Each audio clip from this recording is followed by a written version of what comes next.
Thank you very much, dear Chairman and colleagues. I want to thank you very much again for the organizing committee, to our friends for their kind invitation to this important structural heart interventional congress. My topic is the interventions for heart failure. It's really an interesting topic. These are my disclosures. When we look at the heart failure epidemiology and epidemic, enhanced survival in other cardiovascular disease such as coronary artery disease because of the interventional cardiologists and primary PCI, coronary deaths are down by half, but heart failure has almost tripled. So it is really increased. When we look at the mortality rates of heart failure, it is equal to pancreatic cancer and higher than the lung cancer. Mortality is very high. So there are some important referral signs of heart failure, and Guglin et al. Made an acrostic about it. I need help. Inotropes, functional class, end organ dysfunction, very low ejection fraction, such as 25%, recurrent appropriate defibrillator shocks, and at least one hospitalization with heart failure in the past 12 months are a very important size, and also the prognostic medications. As we see, large mortality benefits observed across key therapies for treatment of select heart failure, reduced ejection fraction patients, and this benefit was observed much from sacubitril valsartan, hydralazine, isordil, and some device therapies such as CRT and METACLINICAL. The combination of these therapies is associated with greater risk reduction, and guideline-directed medical therapy improves heart failure morbidity and mortality. But when we look at the discontinuation of the drugs, large proportions of the heart failure patient population remain under target dose or have discontinued guideline-directed medical therapy at 1 year. This is a very, very important image of the heart failure, status of an heart failure patient. After the onset of heart failure, guideline-directed medical therapy institute, patient go to in a relatively stable phase, but then episodic acute and subacute decompensation periods begin. So this period is very important and required advance in their intervention. Otherwise, pump failure develops and the patient go to the heart transplantation, and heart transplantation rates are very low, as you know. So pharmacological therapy alone may not be sufficient in all cases. These all are demonstrated in the Moxon study. So there are some new interventions required for heart failure. What are these? We can summarize. One is the left ventricular restoration devices like parachute device, cardiac contractility modulation, iatrogenic atrial septal defect shunt devices, AFR, prototype, V-Wave, Corvia, implantable hemodynamic monitoring devices. The feature devices are very, very useful among heart failure clinics, pulmonary artery pressure monitoring like CardioMEMS, Cordella, and left atrial pressure monitoring, HeartPort and VLab, and also neuromodulation and splanchnic nerve blockage, and novel devices especially for cardiorenal syndrome and also the valvular interventions. Today, in 2 days, we discuss about valvular interventions so much, and I want to quickly summarize other interventions. This is another summary of the novel therapies management of heart failure: neuromodulation therapy, vagal nerve stimulation, splanchnic nerve blockage, and left atrial decompression. Some of new shunt devices like Noya and Alleviant device, and cardiorenal syndrome devices, aortic right and pump, second heart assist, Dorea renal flow regulator and precardia, and also implantable cardiac hemodynamic monitoring, the Abbott CardioMEMS device, and Cordella and the VLab. So when we look at the CardioMEMS, it's venous no septal puncture. VLab requires septal puncture. This is the image of the CardioMEMS, and you can see the implant of the CardioMEMS device in the distal pulmonary artery. So when this device implant, the patient come to clinic in a supine position, and if the elevated pulmonary artery pressure observed, this means this patient is hypervolemic, and we can increase the diuretic therapy. This was clearly shown in the Champion trial, and during the 6 months and the full follow-up, the device group made 37% relative risk reduction in the endpoint, and one of the endpoint, primary efficacy endpoint, was heart failure hospitalization at 6 months. Guide heart failure trial design, one is the treatment arm and the other one is the control arm. Total follow-up was 12 months, and when we look at the 12 months follow-up period compared to the control group, the treatment arm has lower mortality and cumulative hazard rates. And the sustained reduction in heart failure hospitalizations were observed. Cordella is another prototype of a pulmonary artery pressure monitoring, and Sirona and Protect trials are ongoing, and VLab is another left atrial pressure monitoring device, and Vector heart failure and Vector 2 clinical studies are ongoing. When we look at the interatrial shunt devices, for the left heart failure, the aim is to decrease the elevated left ventricular filling pressures, to decompress overloaded left atrium, to decrease left atrial pressure, pulmonary capillary wedge pressure, and mean pulmonary artery pressure, and shunt will be left to right.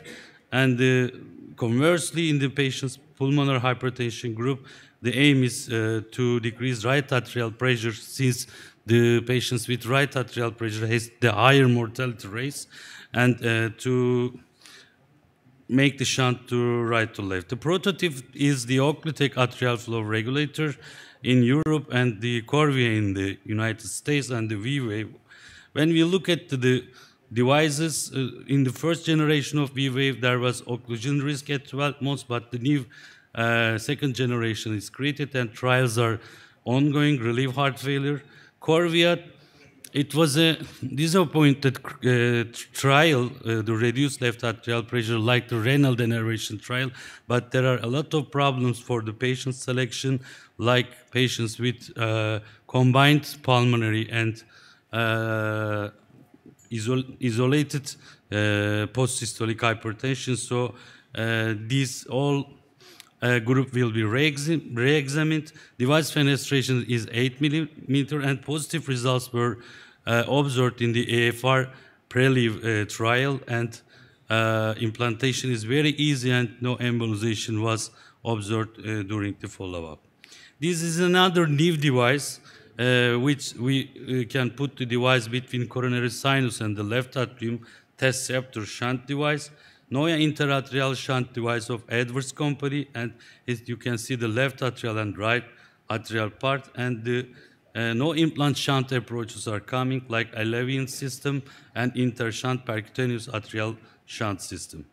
But we are waiting the study results for the interatrial shunt therapies. Other group is the neuromodulation and subplanchnic nerve ablation. One is the Barostim Neo device, an implantable pulse generator placed in the chest area and connected to an electrode positions in the carotid sinus, and the device stimulates the carotid baroreceptors to reduce sympathetic activity and increase parasympathetic tone, thereby aiming to restore balance in the autonomic nervous system. Then the hope for heart failure and beat heart failure studies are ongoing. Harmony device is a system composed of an implantable unit capable of delivering electrical stimulation, and endo heart failure is now ongoing. And Vitaria device is another vagus nerve stimulation system, and Anthem heart failure reduced ejection fraction pivotal study and Anthem heart failure preserved ejection fractions studies are ongoing. This is the summary of the neuromodulation for heart failure. One is another interesting therapy is the subplanchnic nerve blockage, because it has the potential to reduce preload and afterload by causing vasodilation in the vessels of the subplanchnic region. So oxygen therapy Satera ablation system is a new system, and the target is this greater subplanchnic nerve.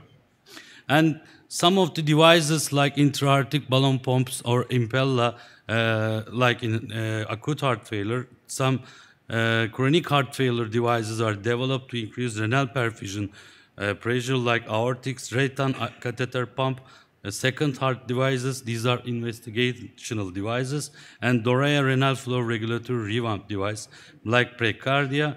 And one important device is which takes an FDA approval is the cardiac contractility modulation optimizer smart system, which gives some generations in the absolute refractory period to increase the calcium entrance into the myocytes. So these are the summary of the novel investigational device. And to take-home message, heart failure is the prototype of a structural heart disease, and structural therapies will save with structural heart patients. Thank you very much for your attention. Professor Kilic, for this very, very nice overview of this. It's a very, very challenging issue. Many therapies are promising, but of course we need more and more data, particularly a short comment on the neuromodulation. It's very interesting. Unfortunately, despite that pathophysiology supports the idea, all the studies, less or more, have been felt to show a clear benefit. Maybe in the other area of heart failure with preserved ejection fraction, we have more space for neuromodulation, renal denervation, and combined with other, let's say, areas of targeting. Thank you. Thank you. Thank you, Theo. A question for me, or your opinion, a comment about, do you believe in those LV reduction transcatheter therapies or LV remodeling therapies? What is your opinion on these that are kind of investigation? Actually, in very selected patients, like patients with left ventricular aneurysm, like surgeons do doorplasties and etc., the device, parachute device, was developed like this. The first results were positive, but you know that these are all investigational therapies, but we had to see the long-term results. And the very low number of patients included in that study. And very invasive therapies. Yes. Into very badly diseased ventricles. But the shunt therapies, I can say something. We are the first center involved in the AFR heart failure study, and we start the first implantations, especially some of the patients you know that who admitted to emergency service with acute lung edema. These patients are very, very, after careful right heart catheterization, this is also very important. Some parameters are very important to do shunt therapies. During the follow-up period, we observed no hospitalization, but appropriate therapies in appropriate patients, not in all patients. Are these therapies more effective in HFrEF or in HFpEF? Actually, or both. The studies were designed, you know that the Corvia in United States were designed for heart failure with preserved ejection fraction. But at that time, we also underlined that these therapies can be harmful if you don't measure the catheterization very well during the early phase of the studies. So the larger benefit was observed in shunt therapies in patients with reduced ejection fraction rather than preserved left ventricular ejection fraction, because the tissue is very important. Tissue stiffness, some of the other problems in the pulmonary vascular area, we don't know what's going on there. You know that some patients have very high pulmonary vascular resistance and some not.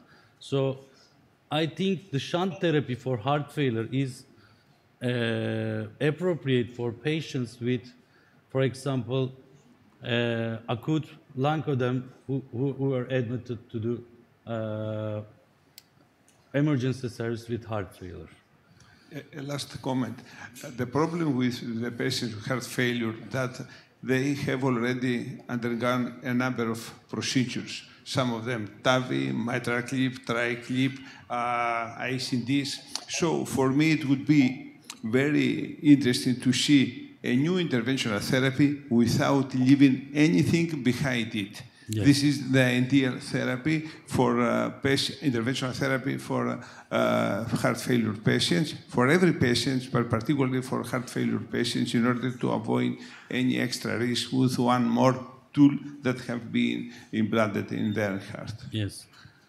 For MitraClip patients, some group, for example, when you make a septostomy and you make a large hole in the left atrium, and, for example, after some AFRs cases, without MitraClip, mitral regurgitation decrease. Some patients can have benefit from these kind of shunt therapies, or some not, but the catheterization give really a good information. Thank you. Thank you, Dr. Kilic.